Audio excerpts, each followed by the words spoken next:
नमस्कार मित्रांनो. रेल्वेचे जे आपण लेक्चर सीरीज स्टार्ट केलेले आहे, त्या लेक्चर सीरीजमध्ये जे स्टुडंट्स कमेंट करतात ते, "सर हे एन-टी-पी-सी काय आहे? ग्रुप सी काय आहे? ग्रुप डी काय आहे?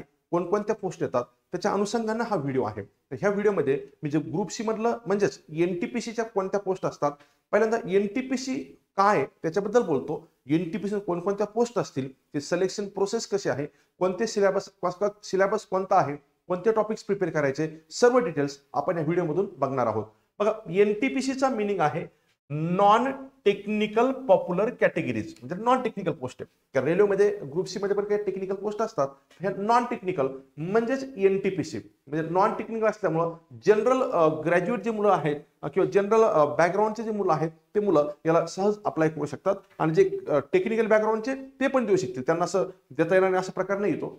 बघा, नॉन टेक्निकल पॉप्युलर कॅटेगरीज याच्यामध्ये पोस्ट कोणकोणते असतात ते पहिलं बघा. ज्युनियर क्लर्क कम टायपिस्ट, त्यानंतर accounts clerk cum typist, junior time keeper, trains clerk, त्यानंतर commercial cum ticket clerk, traffic assistant, goods guard, चांगली पोस्ट असते गुड्स गार्डची, senior commercial cum ticket clerk, senior clerk cum typist, junior account assistant cum typist, senior time keeper आणि commercial apprentice आणि station master. तर ह्या इतक्या post असतात तुमच्या ह्या एनटीपीसी ह्या कॅटेगरी अंतर्गत. बघा, याची जी एक्झाम प्रोसेस असते, सिलेक्शन प्रोसेस साधारणपणे 4 स्टेजेस मध्ये होते, ज्यामध्ये सीबीटी 1 असते म्हणजे कम्प्युटर बेस्ड टेस्ट, सीबीटी 2 असते. सीबीटी 1 काय आहे, सीबीटी 2 काय आहे, थोडं पुढे गेला सांगतो. टायपिंग स्किल टेस्ट किंवा कम्प्युटर बेस्ड ॲप्टिट्यूड टेस्ट ही पोस्ट वाईज व्हॅरी होतं. कोणत्या पोस्टला टायपिंग स्किल टेस्ट आहे, कोणत्या पोस्टला तुम्हाला कम्प्युटर बेस्ड ॲप्टिट्यूड टेस्ट आहे ते पण सांगतो तुम्हाला मी. नंतर डॉक्युमेंट व्हेरिफिकेशन आणि मेडिकल एक्झामिनेशन, जे काही फार एवढं इम्पॉर्टंट नसतं. ऑफिशियल वेबसाईट ही असते रेल्वेची. त्याच्यात बघा, जी सीबीटी 1 असते, सीबीटी 1 तुमची जी असते ती क्वालिफाईंग नेचरची आहे. म्हणजे तुम्हाला फक्त पास व्हायचंय, ज्याला आपण स्क्रीनिंग राऊंड म्हणूयात, किंवा फक्त तुम्हाला क्वालिफाय करायचं आणि समोर जायचंय. तर बघा, स्क्रीनिंग राऊंड आहे, याचे मार्क्स तुमच्या फायनल सिलेक्शन मध्ये कॅल्क्युलेट केले जात नाही. सीबीटी 1 जे असते, सीबीटी 1 झाल्यानंतर जे मुलं सीबीटी 1 पास करतील त्याचे जितक्या नंबर ऑफ वॅकन्सीज असतात त्याच्या साधारणपणे 20 टाइम्स काय करतात ते मुलं सिलेक्ट करतात सीबीटी 2 साठी. सीबीटी 1 साठी काय 3 विषय असतात तुमचे: general awareness, mathematics, general intelligence and reasoning, म्हणजे मॅथ, रिजनिंग आणि जनरल अवेअरनेस. याच्यात बघा, नंबर ऑफ क्वेश्चन जनरल अवेअरनेसचे 40, मॅथमॅटिक्स 30 आणि रिजनिंगचे 30, म्हणजे मॅथ आणि रिजनिंग दोन्ही मिळून 30-30 म्हणजे 60, आणि जनरल अवेअरनेसचे 40, असे 100 क्वेश्चन 100 मार्क्सचे असतात आणि 90 मिनिट इतका टाइम तुम्हाला दिलेला असतो. हे सीबीटी 1 जे क्वालिफाईंग असतं. त्याच्यानंतर होते सीबीटी 2. सीबीटी 2 चे मार्क्स तुमचे कॅल्क्युलेट केले जातात फायनल मेरिट लिस्ट मध्ये. त्यामुळं सीबीटी 2 मध्ये तुम्हाला चांगला स्कोर करणं गरजेचं आहे. या स्कोरच्या आधारेच तुमचं फायनल सिलेक्शन होतं. हा मेरिट डिसाइडिंग राऊंड असतो. त्याच्यानंतर हा बघा, सीबीटी 2 ला आपण परत विषय तेच आहे, फक्त नंबर ऑफ क्वेश्चन्स आणि मार्क्सचे वेटेज वाढलेलं आहे आणि थोडीशी डिफिकल्टी लेवल नक्कीच वाढलेली असेल. बघा, general awareness 50 question 50 marks, mathematics 35 question 35 marks, आणि रिजनिंग तुमचं 35 क्वेश्चन 35 मार्क्स, असं टोटल 120 क्वेश्चन्स आणि 120 मार्क्सला आहे. पण टाइम मात्र 90 मिनिट्सच आहेत जनरल कॅन्डिडेटसाठी. इथं बघा, इथं 90 आहे, 100 क्वेश्चन साठी 90 मिनिट्स आहे, आणि इथं 120 क्वेश्चन साठी पण 90 मिनिट इतकाच टाइम तुम्हाला दिलेला आहे. बघा, त्याच्यानंतर जे मग एनटीपीसी सीबीटी 2 जे क्लिअर करतील त्यांच्यासाठी बघा, पोस्ट वाईज एक तर टायपिंग वालं टायपिंग स्किलचं टेस्ट असते किंवा कम्प्युटर ऍप्टिट्यूड टेस्ट असते, ज्याला सीएबीटी म्हणतात. म्हणजे कोणत्या पोस्टला तुम्ही अप्लाय करता त्याच्यानुसार आहे. जसं की बघा, आता मी तुम्हाला एक्झाम्पल देतो. जसं तुम्ही आता ज्युनियर क्लर्क कम टायपिस्टला अप्लाय केला असेल तर तुम्हाला टायपिंग स्किल टेस्ट द्यावं लागेल. आणि जर समजा फॉर एक्झाम्पल मी सगळ्यांना समजा ट्रॅफिक असिस्टंटला केलेलं आहे तर तुम्हाला कम्प्युटर बेस्ड ऍप्टिट्यूड टेस्ट द्यावी लागते. जर का तुम्ही कमर्शियल कम तिकीट क्लर्कला दिला असेल तर तुम्हाला कुठल्याच प्रकारची टेस्ट नसते. म्हणजे हे व्हॅरी करतं ते तुम्ही कोणत्या पोस्टला अप्लाय केलेलं आहे.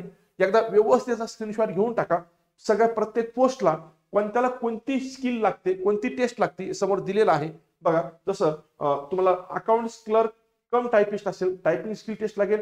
तुम्हाला हे पोस्टचं नाव दिलेलं आहे, हा कॉलम आणि हे कॉलम, हे 2 कॉलम तुम्ही बघून घ्या. इथे एकदा बघा आणि इथे एकदा बघा. तुम्हाला सगळ्या पोस्ट दिलेल्या आहेत. सगळ्या पोस्टसाठी नेमकं टायपिंग स्किल टेस्ट लागतं, का तुम्हाला कम्प्युटर बेस्ड ऍप्टिट्यूड टेस्ट लागतं किंवा काहीच लागत नाही ते दिलेलं आहे. काहीच लागत नाही म्हणजे हा डॅश दिलेला आहे. त्याचा स्क्रीनशॉट घेऊन तुम्ही बघू शकता नंतर. नेमकं टायपिंग स्किल टेस्टमध्ये काय असतं, तर टायपिंग स्किल टेस्टमध्ये काहीच नाही बघा, नॉर्मल असतं, होतं ते. याचं टेन्शन घेऊ नका तुम्ही. एकदा एक्झाम क्लिअर झाली म्हणजे टाइम पण असतो, तुम्ही प्रॅक्टिस पण करू शकता. साधारणपणे ह्या प्रोसेसमधून कोणी इलिमिनेट होत नाहीये. तर बघा, साधारणपणे इंग्लिशची तुम्हाला 30 वर्ड्स पर मिनिटची स्पीड लागते आणि हिंदीची 25 वर्ड्स पर मिनिटची स्पीड लागते. इथं मराठीमध्ये टायपिंग चालते का नाही चालत याच्याबद्दल मी डाऊटफुल आहे. आता व्हिडिओ बनवत असताना माझ्या मनात प्रश्न आला की मराठी टायपिंग चालते का नाही चालत. एकदा मी क्रॉस व्हेरीफाय करून एखाद्या शॉर्ट व्हिडिओ किंवा दुसऱ्या काही व्हिडिओमध्ये इन्फॉर्मेशन देईल. याच्याबद्दल सध्या मी असं काही सांगणं म्हणजे थोडंसं रिस्की राहील माझ्यासाठी, कारण मी याच्याबद्दल थोडंसं डाऊटफुल आहे. जर बनत असेल, मराठी टायपिंग चालत असेल तर ते पण मला सांगेल. नेक्स्ट व्हिडिओमध्ये मी नसेल चालत तर ते पण सांगेल. पण याच्याबद्दल सध्या मला डिटेल्स माहिती नाहीये. पण इंग्लिश आणि हिंदीची हे डिटेल्स तुम्हाला सांगितली मी टायपिंग स्पीडचे. त्याच्यानंतर लास्ट जी तुमची स्टेप असते ती असते डॉक्युमेंट व्हेरिफिकेशन किंवा मेडिकल एक्झामिनेशन. सिंपल असतं, काही फार त्यात जास्त डिफिकल्ट नाहीये. पण नेमकं मेडिकलमध्ये कोणकोणत्या गोष्टी लागतात वगैरे याच्यावरती पण डिटेल व्हिडिओ येऊन जाईल तुम्हाला. त्याच्यानंतर बघा, याचं साधारणपणे मी परत सांगतो, मी अगोदरच्या काही व्हिडिओमध्ये सांगितलेलं आहे तसं परत सांगतो की साधारणपणे वेटेज सांगतो मी तुम्हाला. साधारणपणे याच्यामध्ये थोडंफार चेंज होऊ शकतो. समजा पेपर तुम्हाला मराठीमध्ये देता येतो, फक्त नाव मी सुद्धा इंग्लिशमध्ये दिलेलं आहे. मराठीमध्ये तुम्हाला पेपर देता येईल. सगळे क्वेश्चन तुम्ही सगळा पेपर तुमचं गणित असो, बुद्धिमत्ता असो, जनरल अवेअरनेसचा पेपर असो, तुम्ही सगळा मराठीमध्ये सॉल्व्ह करू शकता. प्रत्येकाचा टॉपिक दिलेला आहे, सब्जेक्ट दिलेला आहे, एक्सपेक्टेड वेटेज दिलेला आहे. याचा बघून घ्या तुम्ही. हा बघा मॅथवाला आहे, याचे तुम्ही स्क्रीनशॉट काढून घेऊ शकता. त्यानंतर हा रिजनिंग वाले टॉपिक्स आहेत. रिजनिंगच्या टॉपिक्सला बघून घ्या, कोणकोणत्या टॉपिकला कोणकोणते वेटेज एक्सपेक्टेड किती येतं. त्यानंतर अगोदर सांगितलं तुम्हाला. याच्यापैकी थोडंसं त्याच्यामध्ये तुमच्या नंबर ऑफ क्वेश्चन नुसार याचं व्हॅरी होऊ शकतं, काय अडचण नाही. जसं ग्रुप सीचा आहे, मी ग्रुप सीचाच हा चार्ट दिलेला आहे. ग्रुप डी आणि ग्रुप सी दोघांचा चार्ट मी एकच दिलेला आहे. याचा टॉपिक आणि एक्सपेक्टेड वेटेजचा कमी जास्त होईल नंबर ऑफ क्वेश्चन नुसार, ते व्हॅरी होईल. पण तुम्हाला एक प्रोपोर्शन लक्षात येऊन जाईल. पाठीमागच्या काही क्वेश्चन पेपरचा अनालिसिस करून कोणकोणत्या टॉपिकला कोणकोणते किती क्वेश्चन येऊ शकतात हे टाकलेलं आहे. ते व्हॅरी होऊ शकतं नंबर ऑफ क्वेश्चन्स आणि नंबर ऑफ एक्झाम नुसार. पण तुम्हाला जस्ट थोडीशी आयडिया येण्यासाठी हा केलेला थोडासा प्रयत्न आहे. चालेल, तर आपण आणखीन रेल्वेबद्दल आणखीन इन्फॉर्मेटिव्ह सिरीज अशीच कंटिन्यू चालू ठेवणार आहोत. तुम्हाला जर का रेल्वेबद्दलची एखादी इन्फॉर्मेशन हवी असेल किंवा ज्याच्यावरती व्हिडिओ हवा असेल तर तुम्ही कमेंट करून टाकू शकता. Thank you very much.